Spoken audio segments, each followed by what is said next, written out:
කාන්තා ඕගැසම් එකක් කියන්නේ හොඳක් සතුටක් විතරක්ම නෙවෙයි.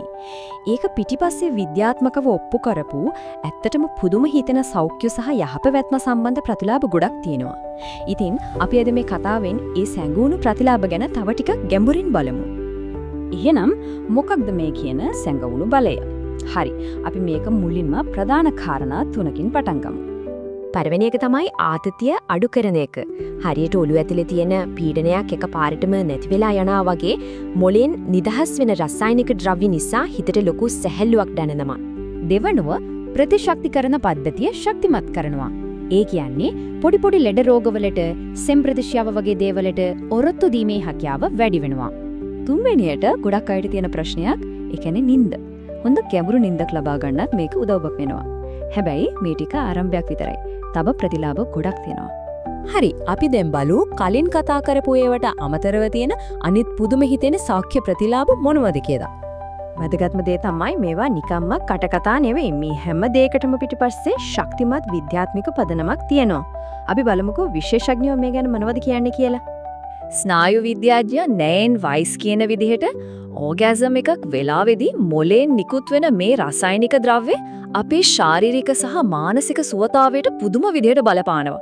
සරලවම කිව්වොත් මේ හැම දෙයකම පාලන මධ්‍යස්ථානයේ තියෙන්නේ අපේ මොළය ඇතුලේ. හොඳයි. ප්‍රතිලාභ තියෙන බව නම් පැහැදිලි.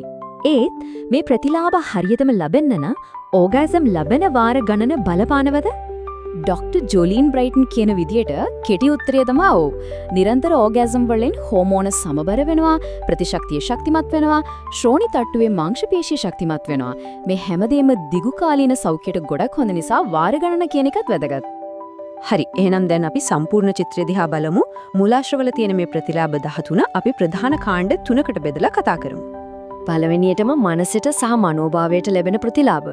ඕගැසම් එකකදී ආදර හෝමෝනිය කියලා කියන ඔක්සිටෝසින් නිකුත් වෙනවා. ඒක නිසා ලොකු සතුටක් සහ බැඳීමක් දැනෙනවා. ඒ වගේම තමන්ගේ ශරීරය ගැන හොඳ ආත්ම විශ්වාසයක් ගොඩනැගෙන ගමන් සහකරුවෙක් එක්ක තියෙන සම්බන්ධයත් ශක්තිමත් වෙනවා. දෙවෙනුව ශාරීරික සෞඛ්‍යයට ලැබෙන වාසි. මේක නම් ඇත්තටම පුදුමයි.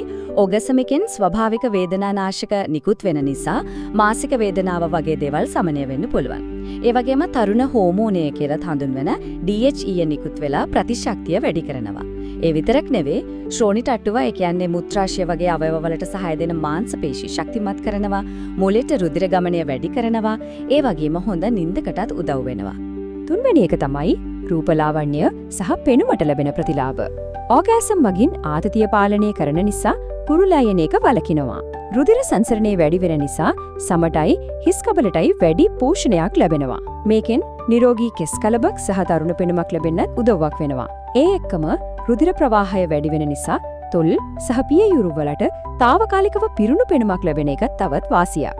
හැබැයි මේ ප්‍රතිලාභ කොච්චර හොඳ වුණත් ඇත්ත කතාව නම් මේව ළඟා කරගැනීම හැමෝටම එච්චර පහසු නෑ. මේ තත්ත්වයේ තීරුම් ගන්න අපි ඕගැසම් ગેප් එහෙමත් නැත්නම් සුරතාන්ත පරතරය ගැන දැනගන්නම ඕනි. සරලවම කිව්වොත් ඕගැසම් ગેප් කියන්නේ සහකරුවෙක් එක්ක ලිංගිකව එක්වෙනකොට පිරිමින්ට සාපේක්ෂව කාන්තාවන් ඕගැසම් එකක් අත්විඳීමේ සම්භාවිතාව සැලකිය යුතු විදිහට අඩුවීම. මේ ප්‍රස්තාරය දිහා බැලුවම මේ පරතරය කොච්චරද කියලා පැහැදිලිවම පේනවා. ඩොක්ටර් බ්‍රයිටන්ගේ දත්තවලට අනුව පිරිමින්ගෙන් 95% නිරන්තරයෙන් ඕගැසම් ලබද්දී විෂමලිංගික සමතතාවලදී කාන්තාවන්ගෙන් එහෙම වෙන්නේ 65% විතරයි. ඉතින් ඇයි මෙහෙම පරතරයක්?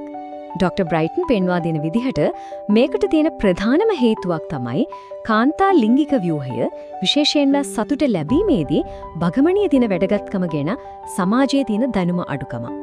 හරි, එහෙනම් මේ පරතරය අඩු කරගන්න ඒ වගේම අර කලින් කියව ප්‍රතිලාභ ලබා ගන්න කරන්න පුළුවන් ප්‍රායෝගික දේවල් මොනවද කියලා අපි දැන් බලමු. මේ සංඛ්‍යාව හරිම වැදගත්. ඩොක්ටර් බ්‍රයිටන් කියන විදිහට කාන්තාවන්ගෙන් යෝනි මාර්ග සංසර්ගයෙන් විතරක් ඕගැසම් එකක් ලබා ගන්න පුළුවන් වෙන්නේ 18% වගේ පුංචි පිරිසකට විතරයි. මේකෙන්ම තීරණවා භගමණීය උත්තේජනය කරන එක කොච්චර තීරණාත්මකද කියන එක. ඉතින් මේ පරතරය අඩු කරගන්න මොනවද කරන්න පුළුවන්? මූලාශ්‍රවල ප්‍රායෝගික යෝජනා කිහිපයක්ම තියෙනවා.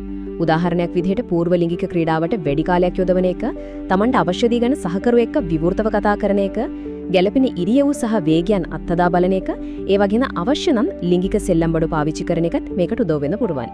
ඉතින් මේ හැම දෙයකින්ම පස්සේ අපිට හිතන්න වැදගත් ප්‍රශ්නයක් ඉතිරි වෙනවා. පුද්ගලික සතුට කියන්නේ හුදෙක් විනෝදයක් විතරක්ද? එහෙම නැත්නම් ඒක සමස්ත සෞඛ්‍ය සහ යහපැවැත්මේ අත්‍යවශ්‍යම කොටසක්ද?